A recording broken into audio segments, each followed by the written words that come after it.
Assalamualaikum warahmatullahi wabarakatuh. Jumpa lagi dengan kami Saham Hijau, yaitu segala sesuatu tentang dunia investasi di pasar modal. Pada kesempatan kali ini kami memenuhi permintaan dari penonton setia kami untuk jangan mereview permintaan daripada penonton, tapi sajikan apa yang saya akumulasi. Maka saat ini kami akan sajikan yaitu satu saham namanya ISSP untuk tahun 2024 yang kami akumulasi ini.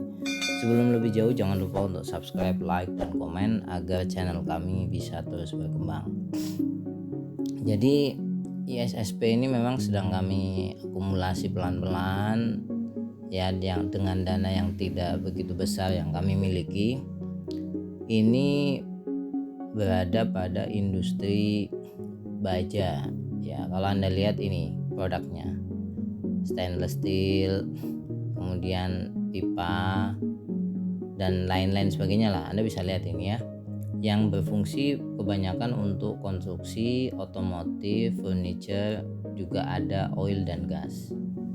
Nah, ini company overview-nya ada di Pekanbaru, kemudian Samarinda, Makassar, dan lain-lain sebagainya. Kalau Anda mengenal, banyak dikenal dengan sebutan Spindo ya. Ini Spindo yang mana fokus di industri baja. Kami suka pokoknya yang satu produk itu kami suka karena gampang analisanya.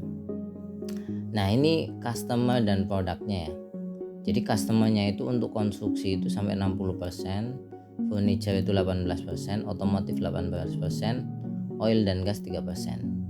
Dan kami memandang kenapa penting, karena gini, konstruksi ini lagi gila-gilaan digenjot ya, terutama oleh pemerintah. Dan kita lihat beberapa customernya, ada PDAM, ada Telkom, ada kemudian Moratelindo, ada PP ya. Oleh sebab itu ini menjadi perhatian kami karena ada IKN dan lain sebagainya. Nah, ini dia juga jujur ya menyebut kompetitornya, ada Krakatau, ada Bakri, ada lain-lain. Nah, kita lihat posisi ISSP ini kuatnya di mana. Yang pertama, kalau di konstruksi dia kuat ya, furniture dia kuat, otomotif dia kuat. Tapi kalau di oil dan gas dia tidak begitu kuat Spindo ini. Jadi bisa kita pahami lah dia fokusnya di mana. Mari kita lihat secara fundamental. Pertama, revenue-nya itu konsisten. Jadi tidak turun naik sadis gitu. 17, 13, 16, dan dari tahun 2022 ke tahun 2023 itu cukup lumayan ya. Jadi kenaikannya cukup bagus menurut kami seperti itu. Kita lihat valuasinya. Nah, kalau kita dari net income, ini kenaikannya luar biasa di kuartal 3 ya. Kuartal 3 itu luar biasa, dari 102 miliar naik sampai 161 miliar. Besar sekali ini loh. Nah, kemudian yang perlu diketahui, secara valuasi itu murah sekali menurut kami. Gini, kami punya standar. Kalau PER di bawah 10 itu bagus. Ini di bawah 5 loh. Dan di sini 5. Earning yield di bawah 10 bagus. Di atas 10 bagus. Ini di atas 15. Nah, kemudian book value-nya di bawah 0,5. Murah sekali menurut kami. Kemudian price to sales-nya juga 0,3. Murah lah menurut kami, itu ini murah. Kemudian ada yang banyak komentar itu cash flow-nya minus, tapi kami lihat di sini cash flow-nya plus 5, bahkan free cash flow-nya juga plus. Jadi menurut kami cukup bagus. Memang ini saham kapitalisasi kecil ya, kami sukanya yang gini-gini. Nah, profitabilitas untuk perusahaan seperti ini ya, profitabilitas 9% itu sudah tergolong bagus, walaupun tidak istimewa. Sekali lagi, walaupun tidak istimewa. Jadi 9% itu menurut kami sudah bagus. Net profit loh ya. Dan growth-nya itu sampai 57%. Ini tinggi menurut kami. Berikutnya, secara hutang juga oke. Hutang itu masih 0,5. Jadi cukup bagus. Dan kemudian ada dividennya 2%. Ya ini kan perusahaan masih tumbuh ya, jadi dividennya kecil. Dan menurut kami kalau misalkan nggak bagi dividen pun sebetulnya ini masih oke, tapi ini sudah berani bagi dividen dengan payout ratio 8%, jadi masih kecil. Kalau payout ratio-nya nanti membesar, wah lumayan juga ini. Nah kemudian kita lihat pertumbuhan dividen ini. Dividen itu dibagi mulai 2021, kemudian 2022, ini udah lama ini, 1,3, 1,9 dan 3,3%. Jadi lumayan lah, ada penyangga gitu. Kalau semakin turun dividennya yang kita dapat semakin besar. Nah ini chart 3 bulan. Ini yang aneh ya menurut kami ya. Jadi gini, kalau laba naik, ini kan kuartal 3 saya tadi udah katakan naiknya luar biasa kan. Tapi kita lihat di sini belum ada pertumbuhan harga gitu. Biasanya kalau seperti ini sih pengalaman kami ada yang akumulasi. Ini lihat selama 3 bulan ya rentangnya antara 280 290 lah menurut kami. Kalau ini turun jauh, tapi kalau ini standar ya. Nah kalau saham kapitalisasi kecil jangan berharap smooth pergerakannya, turun naik Anda harus siap. Nah ini 1 tahun ya, 1 tahun harusnya menurut kami nih, harusnya ini naik terus ini karena setelah kinerjanya bagus itu biasanya akan naik.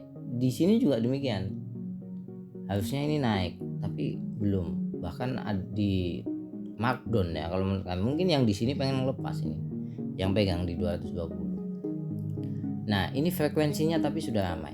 Ini loh, lihat frekuensi udah mulai banyak yang akumulasi sejak Oktober, ramai sekali ini. Walaupun kalau Anda mengatakan belum ada yang akumulasi positif dengan jumlah besar, iya, hanya di bulan Oktober, kemudian Juli itu tinggi, tapi di bulan-bulan ini kecil-kecil ini, tapi frekuensinya sudah sering. Nah sentimen yang paling kuat tadi kan, kuatnya pasar ISSP itu kan di yang namanya pembangunan ya, konstruksi. Sentimennya ini menurut saya, APBN 75 triliun untuk pembangunan IKN, pasti butuh baja dan lain sebagainya. Ya ini betul-betul gencarkan investasi dan lain sebagainya. Nah ini potensi. Kami baca laporan keuangannya, ada satu hal yang menurut kami bisa meledak. Apa itu? Pendapatan domestiknya itu 4,5 ya, tapi pendapatan dari ekspor hanya 186. Jadi komposisinya sangat kecil. Ini tahun 2022, ini tahun 2023. Ini kami ambil dari kuartal 3. Ya. Sehingga ini menurut kami, kalau ekspornya naik dikit aja bisa meledak ya. Ini kan fokusnya di internal di Indonesia sendiri, belum ekspor. Nah ini strateginya dia. Export opportunity ini kan. Terus increase to oil and gas sector. Memang oil dan gas sektor itu masih kecil dia posisinya. Nah ini strateginya mantap. Nah pergerakan rata-ratanya di angka ini paling rendah 228 di 52 minggu, paling tinggi 314, tapi moving average-nya 290 kalau Anda pengen lihat ya. Nah kalau Anda mau tanya bandamologinya gimana, ini kami ambil dari Agustus sampai November. Itu memang terjadi akumulasi yang cukup besar ya, cukup besar sekali menurut kami. Big akumulasi.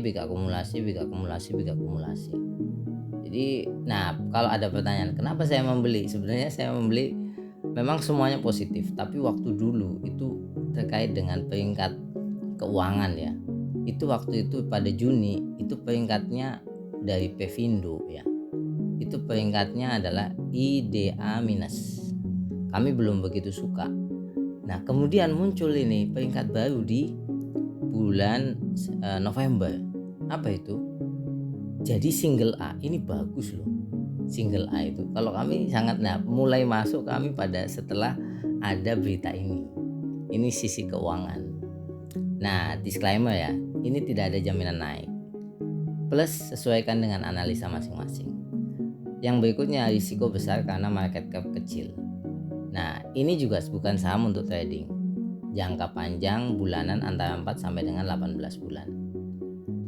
Nah, simpulkan sendiri karena Anda kan bertanya apa yang sedang kami akumulasi. Nah, oleh sebab itu ini yang sedang kami akumulasi, semuanya bukan berarti saham ini pasti naik. Tidak, kami sudah sajikan kenapa kami suka, dan sisi bahaya dari saham ini adalah kapitalisasi sangat kecil. Jadi hati-hati kalau Anda tidak kuat dengan naik turunnya, sekali lagi jangan. Terima kasih banyak, sampai ketemu lagi. Semoga saham kita semuanya hijau. Jangan lupa untuk subscribe, like, dan komen agar channel kami bisa terus berkembang. Assalamualaikum warahmatullahi wabarakatuh.